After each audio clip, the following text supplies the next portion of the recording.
Well, hello. Hello, and welcome to our continuing devotional, currently in the book of Colossians, and we're looking at chapter 1 right now. And we've been looking at a section in chapter 1, verses 9 through 14 that Paul prays for what I've called 4 Christian life goals for every Christian. And we talked about 3 of them already: being enlightened, being godly, and being strong. We talked about those in previous devotionals. Now I want to look at verses 12 through 14 of chapter 1, where it talks about that 4th Christian life goal, to be thankful. In verse 12, he says this: "Giving thanks to the Father who has qualified you to share in the inheritance of the saints in light. He has delivered us from the domain of darkness and transferred us to the kingdom of his beloved Son, in whom we have redemption, the forgiveness of sins." So Paul's 4th thing he prays for is, I want you to be thankful, to give thanks to the Father. Christians should be the most thankful people on earth, regardless of what's going on in our finances or our relationships or our health. We have the greatest spiritual blessings from God, and we know how much those spiritual blessings cost. And when we are aware of those things, that should result not just in having been thankful in the past, but ongoing thankfulness, always giving thanks to the Father, not just occasionally giving thanks. And hopefully, if we were to do an honest examination of our hearts and our words, they would show that we have been thankful to God. We've expressed that thanks. I'm not just talking about feeling thankful. Paul doesn't pray that they feel thankful, but that they give thanks. Of course, he wants them to feel it too, but he wants them to express it, to give thanks to God.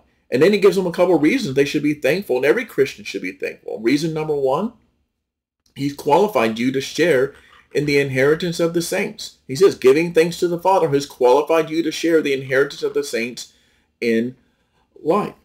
God has made it so that you and I have the inheritance of all inheritances, eternal life, eternal home, made into a new people with new bodies to be with God forever. How can we not be thankful? How can we complain that we didn't get a raise at work when we've been given eternal life? How can we be embittered? How can we not be thankful when we consider what God has done for us? Secondly, he says he has delivered us from the domain of darkness and transferred us unto the kingdom of his beloved Son. When we think about where we were before Christ and where we are, that's reason to be thankful. We were under the power of Satan. We were in unbreakable bondage. We had a horrible eternal destiny.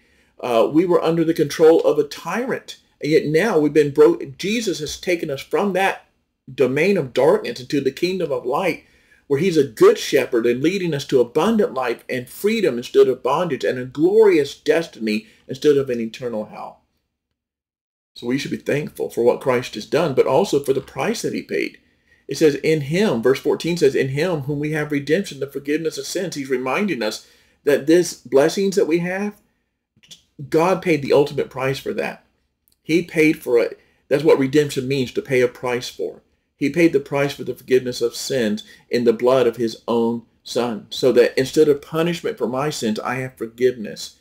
I should be thankful for what I have, and I should be thankful for the price that was paid for what I have. So those are the 4 Christian life goals, things that we should pray about every morning and prioritize and pursue in our life. Be enlightened by the knowledge of his will and his ways. Be godly, to walk in a manner worthy of him. To be strong, so we don't give in to temptation, that we endure every trial and every circumstance, and we're patient with people. We endure all types of people. And to be thankful, always thankful for the God who's qualified us through the payment of Jesus to share in eternal inheritance with him. I trust that you will do these things. Have a blessed day.